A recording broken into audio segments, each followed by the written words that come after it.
Hey, I hope everybody having a real good morning on this Thursday. I hope everybody having a real good morning. You know, when it comes to the Eagles, though, see, this game on Sunday, 1 o'clock, it's one of them type of games it's a heart check game. You know what I mean? With the Vikings, we know they got a tough defense. Great. Things like that. But anytime you put us up against any team, anybody that know us, Eagles Nation, if you put us up against any other team and you talk about their defense, look what we did in Chicago last season. Not last season.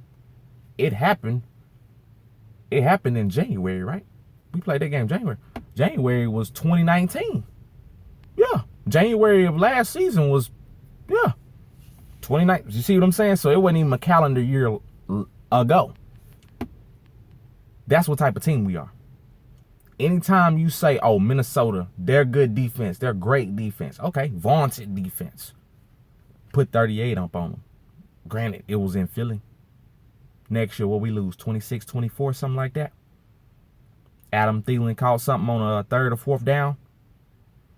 Nice play. But Kirk Cousins, anytime we get close to their quarterback, what does he do? Just like in my thumbnail on my last video. You saw Brandon Graham in his face.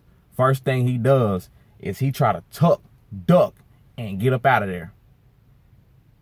He'll tuck tail and just go down. He'll tuck tail and just throw the ball. Russell Wilson don't do that type of stuff. Drew Brees don't. Tom Brady don't. You see what I'm saying? These elite quarterbacks of the elite, Aaron Rodgers don't. They'll try to extend it. They'll try to make the play. They'll try to make something happen at the end of the day. They're not just standing there, oh, I'll just go down. Like, if you got me, you got me. But other than that, if, like, say it's fourth down and they're going for it, they're going to try to extend that play, man. Third down, they're going to try to extend that play because you know you got to have it. Those are money downs, man. Those are money downs. It's not like, oh, it's okay. It's okay if they don't get it. It's okay if they don't. No, it's not. It's not. Like they say with Carson, he's holding the ball a little bit longer. But it all comes back to trust, man. It all comes back to trust. We don't want him to hold the ball longer, but ask the question of this. How many times have we looked at the tape and said, oh, he's open. Carson just didn't hit him. That's rare. That's rare. He processes information pretty quickly. He doesn't get handcuffed like Goff and Prescott. People don't always talk about a Wentz-friendly offense or this or that. No. He has his outlets. He was hitting them. Zach Ertz throwing through tight windows, getting the ball to him. Alshon, he still targeted Alshon. You see what I'm saying? Even with Alshon being hobbled and having no deep threat, so the field is shrinking. Those intermediate routes, guys got to make tough catches at the point of attack. You know what I mean? At the catch point. They can't be sitting there, oh, you got to clamp that thing when they come in. It's not a body catch. You can't body catch this one. You try to body catch it, he already in your hip. He gonna put his hand up. DB gonna put his hand up. Linebacker gonna put his hand up. Put a hard thump on you. Boom, ball come out. Incomplete. You constantly second and long, third and long. You living and dying on third and long. You know Carson can make it happen, but let's stop putting him in those situations where the defense like, okay, we know what he got to do now. He got to sit back in that pocket for about 4 or 5 seconds. Can they protect that long? Like they say, the referees, we got a rookie referee this week on Sunday. We'll see. We'll see. Hope he doesn't make any egregious calls that have us just scratching our head going WTF. Y'all know what I mean. At the end of the day, their offensive lineman, Bradbury, against Fletcher Cox, struggles with big bodies over him. Struggled with Akeem Hicks. So Fletcher Cox, I believe he's a better defensive lineman than Akeem Hicks. So, in totality, I want him to abuse this man on Sunday.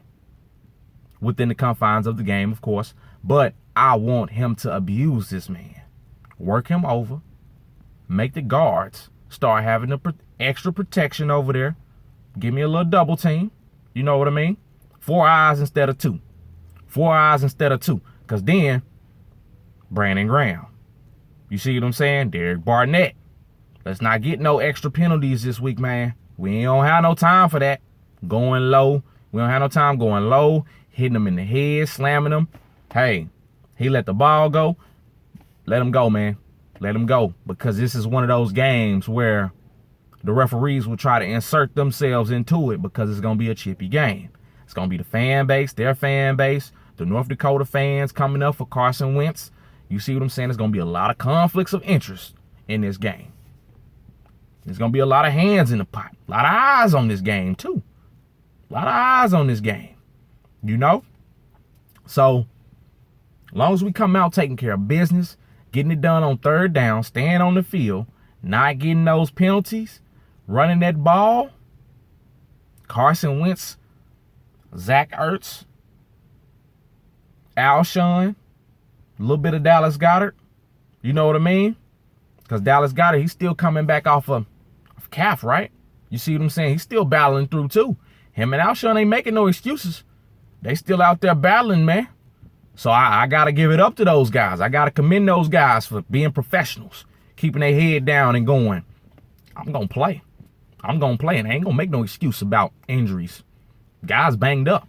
After they play the first game, I believe NFL athletes are banged up, like moving forward, even if they don't say nothing about it. They're just like, okay, I'm a little hobbled, but I can go. It's a difference between being hurt and injured.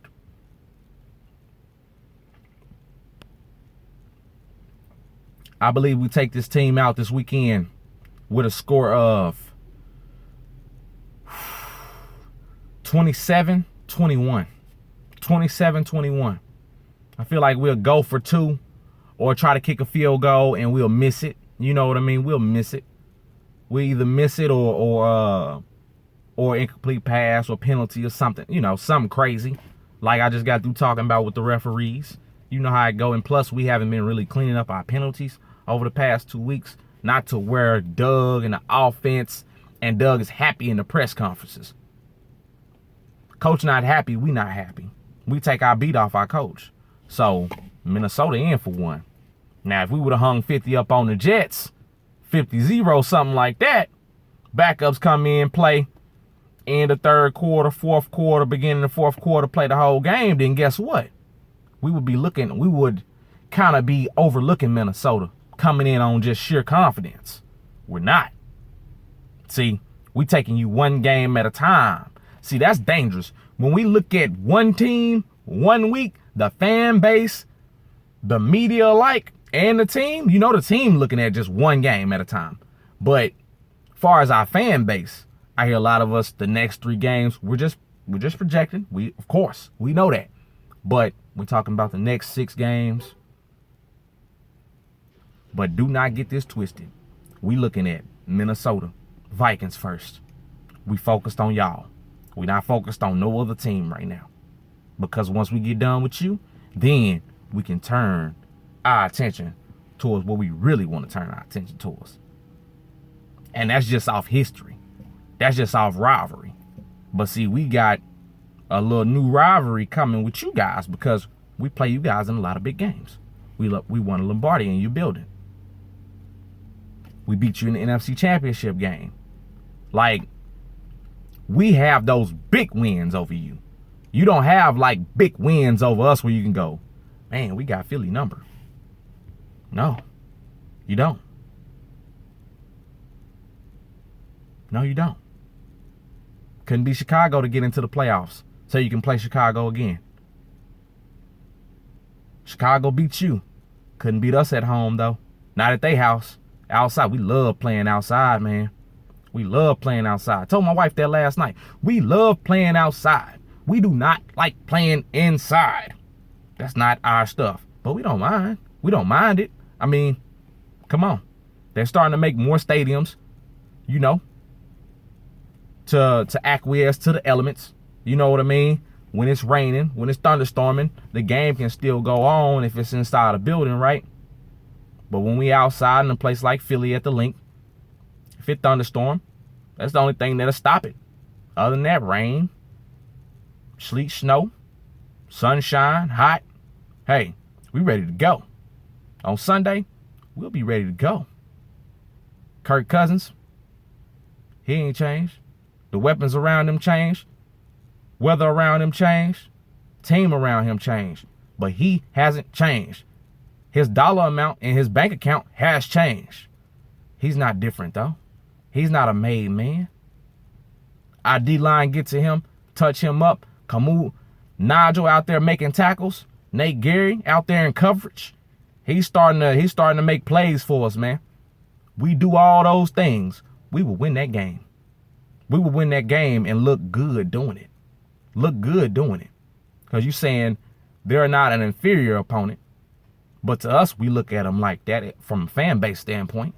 From a team standpoint, respect all, no overlook none. That way, guess what? When we see you across the field from us, you know what's about to happen. We're going to shake your hand. Now, we about to get after you. Now we about to get after you. Y'all let me know what you think down in the comments section. Fly Eagles fly, baby.